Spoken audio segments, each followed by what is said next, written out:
That's tide. Wave, very unpredictable. Tides, very predictable. Very accurately forecasted. You can forecast for the next 500 years how much energy you are going to get out of this down there. But you cannot forecast even for the next 5 minutes how much energy you are going to get from here. Isn't this a threat to the marine life? Kind of. Yeah. So waves, usually, they don't go in the middle of the sea and install their wave generators, but they go on the shores. Right? But tides, you have to go to the middle, somewhere very far away from the shores, right? But then, yeah, there is a lot of restrictions there. There is the marine life, and then there is also in many places, the military is using this for surveillance and so on. There is submarines that are going back and forth. And to get a permit to build a tidal plant, it is probably the most hectic process in the world. Okay, but it is very, very predictable. There are some commercial installations, but very, very few, and they are very old at the time when they thought it's a good idea, and nobody is advocating for it. So I'm putting the slide for academic purposes. As opposed to waves, there are advocates for waves. Technology is not very mature yet, but once the technology matures, actually there are some merits that come with wave energy. They're on the shores, so in many places the shores are not being utilized, and it would make sense to extract energy from them. Unfortunately, I can keep talking. I know it's sensitive for you guys. I'll just end by this. Okay. All the technologies that we have discussed, or most of them, they can go either centralized or they can go centralized means big plants. Okay.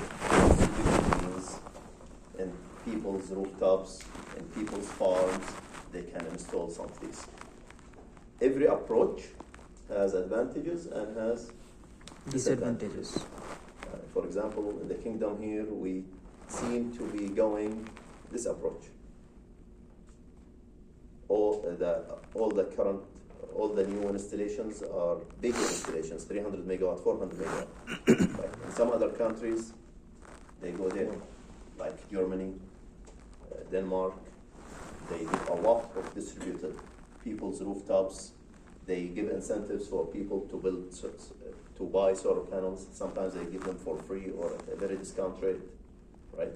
Everyone has advantages, has disadvantages. Okay, any question? Quick question, so that people don't hate me. Germany, the environment support, unlike In Germany, the environment.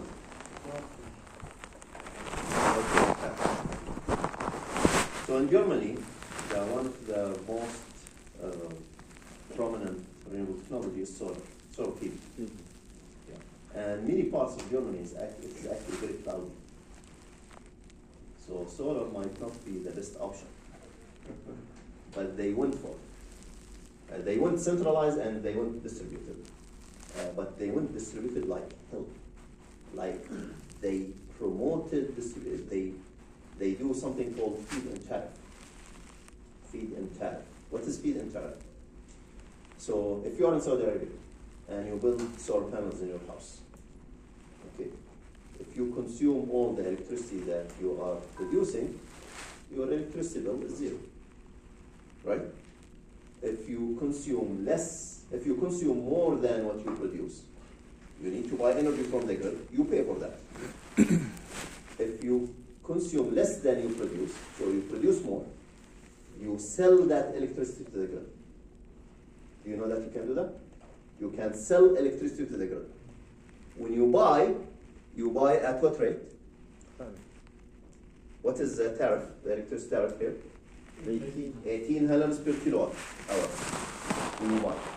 When you sell, 5 about 5 or 7 halals per kilowatt hours. أذكر عنه كل وانت Called net billing. Net billing.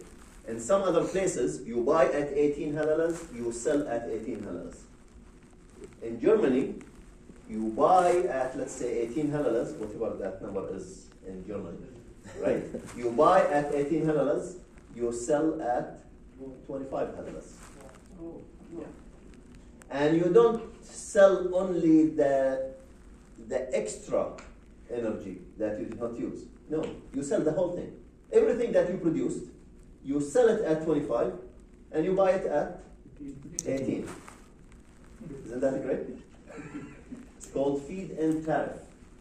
Google it. Feed-in tariff. So they buy all the energy that you produce at a higher price and they sell it to you at a cheaper price.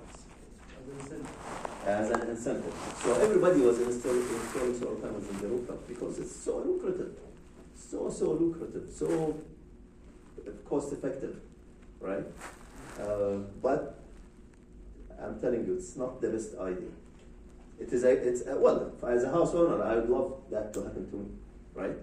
But at a grid, at market participants, electricity is a market. As market participants, see, people are getting cropped. Who's going to pay that additional money? It's the local company that is buying the energy from you, right? So they buy from you at 25 and they sell you and sell others at 18. So they are running at a loss. They pray that you don't produce anything.